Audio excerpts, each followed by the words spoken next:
So, good day everyone. Welcome to the episode 13 of Lenal'S Thought.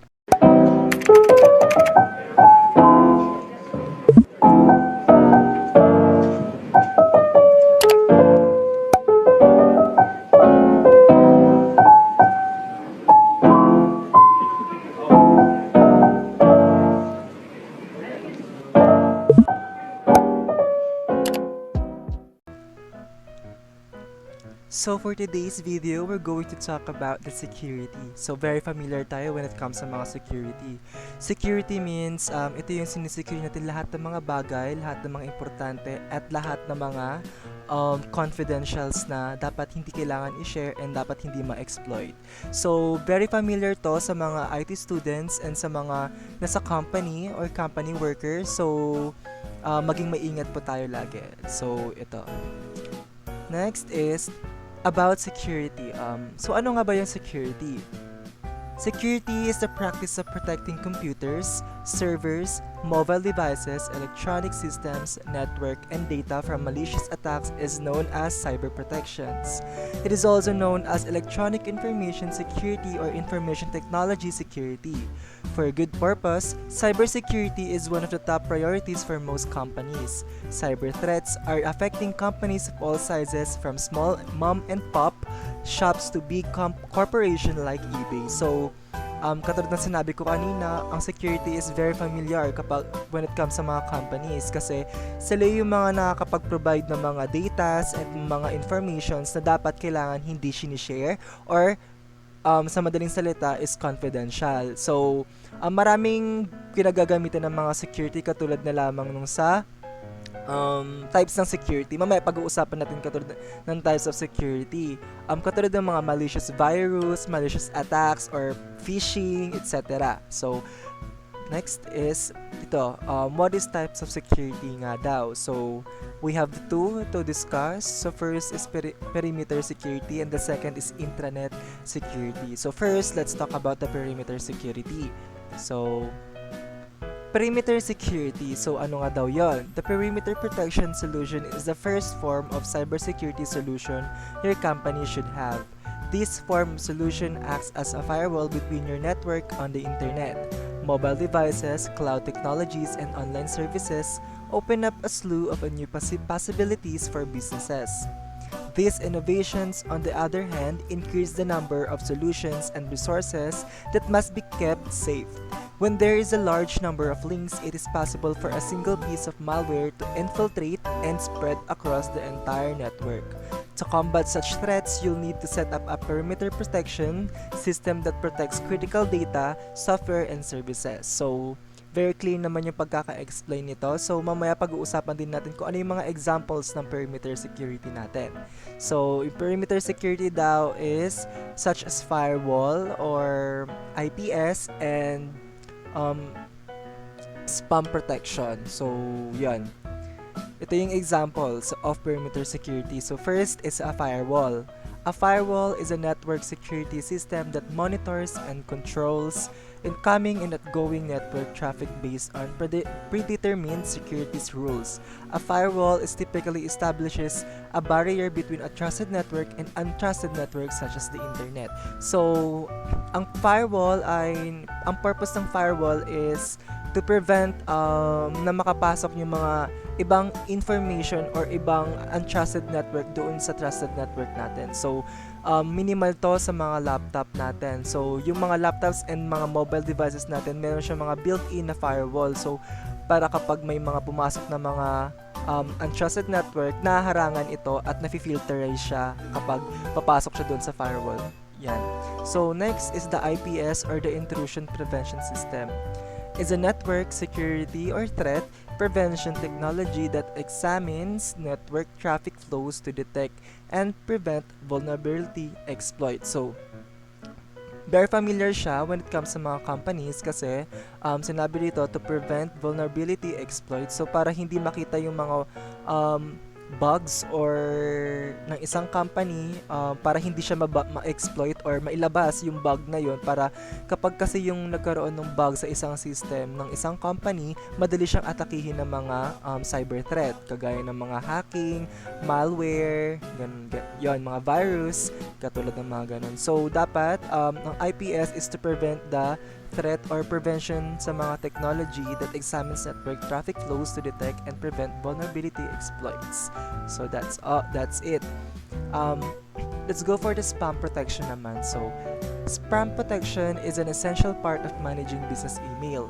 With the volume of spam continuing to rise, a spam detection tool can help to increase user productivity by eliminating unwanted messages and improve system performance by keeping unnecessary traffic of email servers. So, ang sabi dito, ang spam protection daw is to filterize or eliminating unwanted messages. Kung mapapansin nyo, if meron kayong maraming messages katulad sa mga email or maraming nagpa-pop up na mga advertisement, mga ganon, spam yon, it means spam. So to eliminate that one, so you need a spam protection for that. So next is firewalls are a series of protocols that govern what can and cannot be accessed via your network. A firewall monitors all incoming and outgoing traffic. Firewalls examine the origins of payloads to decide if they can be trusted. Usually, firewalls are used to keep trojans and other malware out of a network. Firewalls, on the other hand, may be used to discourage workers from transmitting confidential information outside of the network. So, maraming purposes yung firewalls natin. Unang-una is yun nga, pinipigilan makapasok yung mga virus, sinifilter out niya, and dinidelete niya yung mga malware na yon.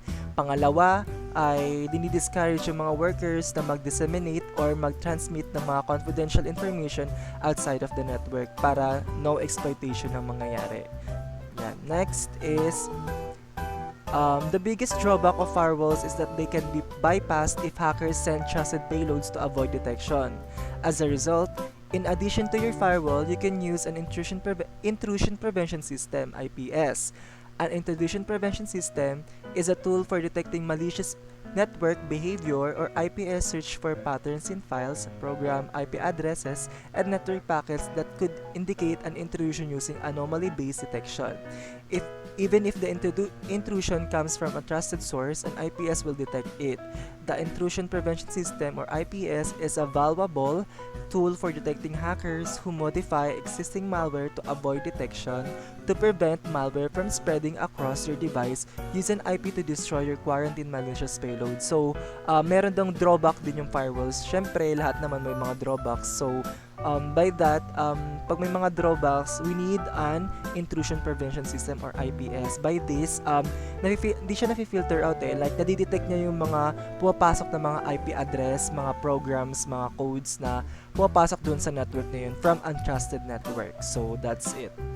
Next is, according to some reports, 91% of cyber attacks start with a phishing attack, which is frequently sent via email. The hacker sends out an offer or request to entice users to click on malware-laden links.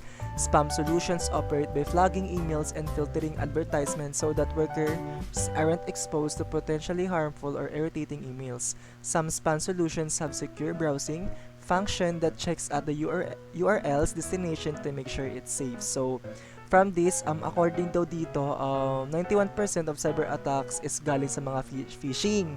So, yun yung mga nagsisend ng mga email, via mga email natin. So, kiniklik din natin siya. Tapos, nangyayari, na-direct sa ibang site. So, it means yung hacker nakakakuha ng mga confidential information from you, and by that, it will use against the company or the network. So, yan. Then after that, next is intranet security. So the internet security is a solution or another form of cybersecurity solution. So kanina, perimeter security, but this intranet security naman tayo. So sa pangalawa na tayo. Protecting individual devices and computer from malware that has infiltrated your local network is an important aspect of cybersecurity. The following are the most popular internet security strategies: updating and patching software, anti-malware software. So, very familiar tayo sa mga updating and patching software kasi very common yan when it comes sa mga mobile